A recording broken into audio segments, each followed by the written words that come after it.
सीने में जलन, आँखों में चुभन, दिल में एक तूफान सा क्यों है। इस शहर में हर शख्स यहाँ પરેશાન સા ક્યો હૈ। એટલા માટે કે આ શહેરનું જે પ્રશાસન છે એને સમસ્યાઓ દેખાતી નથી।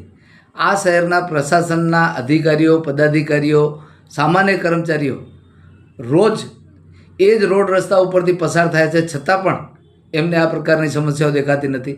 અનેક રસ્તાઓ ઉપર ગટરના ગંદા પાણી વહી રહ્યા છે, અનેક રોડ રસ્તાઓ ખરાબ પરિસ્થિતિમાં પડ્યા છે, અનેક રોડ રસ્તાઓમાં ખાડા પડ્યા છે।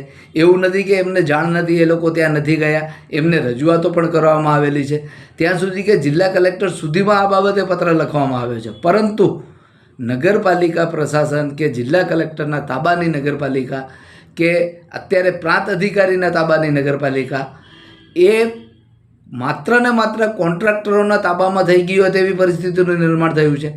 અનેક રોડ રસ્તાઓમાં પડેલા ખાડાઓ પૂરવામાં આવતા નથી, અનેક ખાડાઓ ગટરની ચેમ્બરો ખુલ્લી પડી છે એના ઉપર ઢાંકણા લગાવવામાં આવતા નથી, અનેક જગ્યાએ કીચડ પડ્યું છે, ગટરના ગંદા પાણી વહી રહ્યા છે, ગટરની લાઈન બેસી ગઈ છે, જે લગભગ આ વર્ષની અંદર કદાચ આ ત્રીજી વખત બેઠી છે। એ ગટરની લાઈન પણ આજે આ જ પરિસ્થિતિમાં છે, કાયમ બેસી જાય છે। ચેમ્બર ટુ ચેમ્બર કામ કરવામાં આવતું નથી, રજૂઆત રૂબરૂ કરવા છતાં પણ એ જ સુપરવાઇઝર, એ જ કોન્ટ્રાક્ટર કામ કરે છે। નગરપાલિકાને પૂછીએ તો કે એમના સિવાય કોઈ કામ કરવા તૈયાર નથી। વાય? શા માટે? અરે ભાઈ, આટલા બધા લોકો છે, લોકો કામ કરવા તૈયાર છે, પરંતુ ભ્રષ્ટાચાર ક્યાંક ને ક્યાંક આડો આવે છે, એટલા માટે આવા લોકો કામ કરવા તૈયાર નથી થતા। અહીંયા ભુજના ભીડ નાકા પાસે ઘાસચારા માર્કેટ આવેલી છે। એ ઘાસચારા માર્કેટ લોકોની આસ્થાનું કેન્દ્ર છે, લોકો ત્યાં કને નિરણ કરી રહ્યા છે, પરંતુ એ નિરણ કરવા પછી ગાયો ત્યાં કને 8થી 10 કલાક સુધી રહે છે, અને બીજી જે ગાયો 24 કલાક રહે છે એ ગાયો રોડ રસ્તા ઉપર આવી જાય છે। ઘાસચારા માર્કેટને કાયમીપણે અહીંયાથી હટાવવામાં આવે એવી લોકો વાત કરી રહ્યા છે। હાઈકોર્ટ અને ગુજરાત સરકારના પોતાના પણ અનેક જાહેરનામા છે, રોડ રસ્તા ઉપર રખડતી ગાયો જે છે એ નહીં ચલાવી લેવામાં આવે।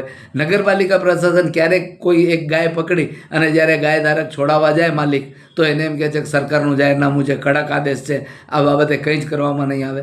તો આ જે ગાયો આખી રાત અને દિવસ રોડ રસ્તા ઉપર પડી રહે છે, એમના ઉપર શા માટે કાર્યવાહી કરવામાં આવતી નથી?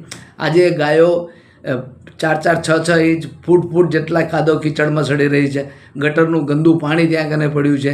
એ જ જે ગાયો છે એ દરરોજ એમના માલિકો સવારના અહીંયા મૂકી જાય છે અને સાંજના લઈ જાય છે, તો એવા માલિકોને શા માટે નોટિસ આપવામાં આવતી નથી? એ માલિકો ગાયો ક્યાંથી લઈ આવે છે અને ક્યાં પાછી લઈ જાય છે એ પણ બધાને ખબર છે।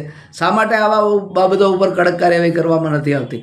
માત્ર ને માત્ર સામાન્ય માણસોને તકલીફમાં નાખવા, સામાન્ય માણસોને હેરાન કરવા, સામાન્ય માણસોને તકલીફમાં મૂકવા, આ બધું કાર્ય નગરપાલિકા કરી રહી છે। ત્યારે આપના માધ્યમથી હું એવા ગૌરક્ષકો અને ગાયો માટે ચિંતિત લોકોને પણ વિનંતી કરું છું કે એ લોકો સાથ સહકાર આપે।